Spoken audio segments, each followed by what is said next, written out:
Baik, sebelumnya perkenalkan nama saya Lonovia dengan NIM 24681018. Dalam tugas Hukum Bisnis dan Ekonomi Islam, di sini saya akan mempresentasikan artikel yang berjudul Strategi Penguatan Ekonomi Petani dalam Menghadapi Tingginya Harga Pupuk dan Biaya Produksi di Rejang Lebong Perspektif Syariah.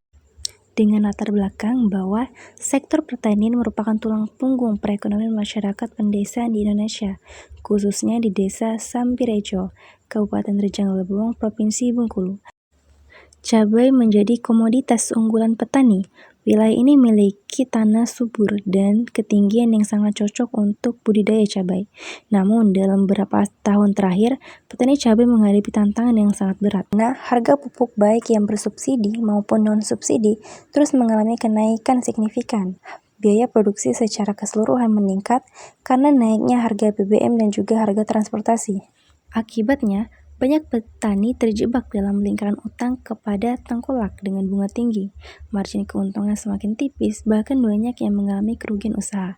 Kondisi ini tentu mengancam keberlangsungan hidup petani dan ketahanan pangan daerah.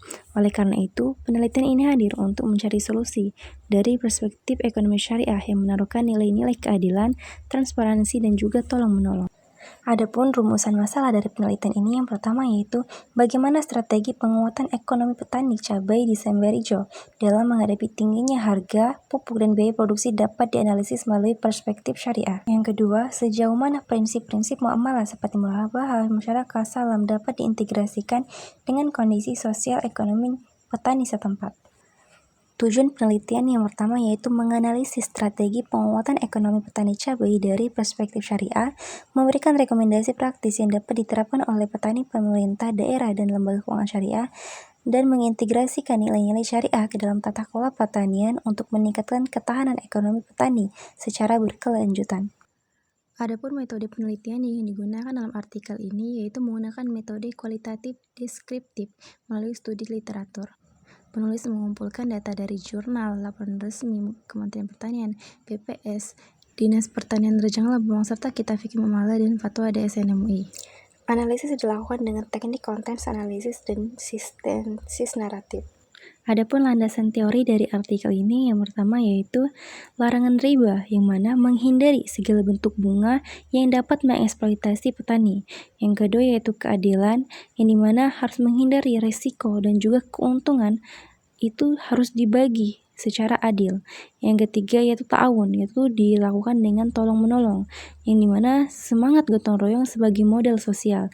Yang keempat ihtiyat atau kehati-hatian, yaitu diversifikasi usaha untuk mengelola risiko. Nah, hasil dan pembahasannya yang dimana yang pertama yaitu penguatan kelembagaan petani berbasis syariah, yang mana membentuk koperasi tani dan kelompok tani yang dikelola secara syariah. Melalui koperasi, petani bisa membeli produk secara kolektif, sehingga harga lebih murah dan daya tawar mereka terhadap supplier meningkat. Koperasi juga bisa menghindarkan petani dari praktik riba. Yang kedua, optimalisasi akad pembiayaan syariah. Yang pertama yaitu akad murabahah, yang dimana petani itu membeli pupuk melalui lembaga keuangan syariah dengan harga jual yang jelas ditambah margin keuntungan, bukan bunga.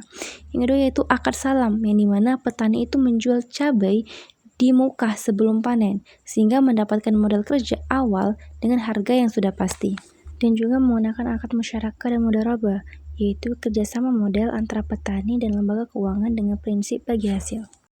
Yang ketiga, penerapan prinsip ta'awun melalui gotong royong, yaitu petani saling membantu melalui arisan produksi, gugur gunung, atau kerja sama tenaga dan saling pinjam modal tanpa riba. Ini memperkuat modal sosial di kalangan petani.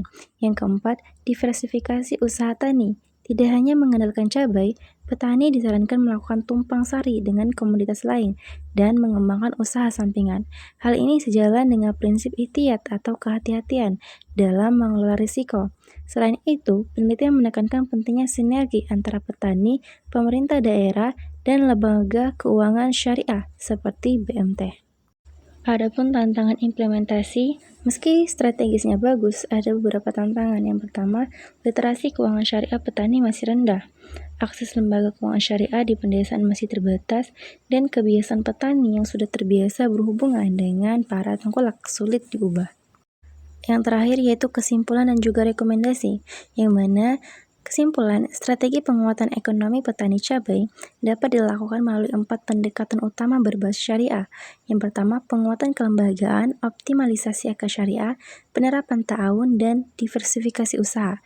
Dengan integrasi nilai-nilai syariah, mampu melindungi petani dari eksploitasi dan juga dapat meningkatkan kesejahteraan secara berkelanjutan.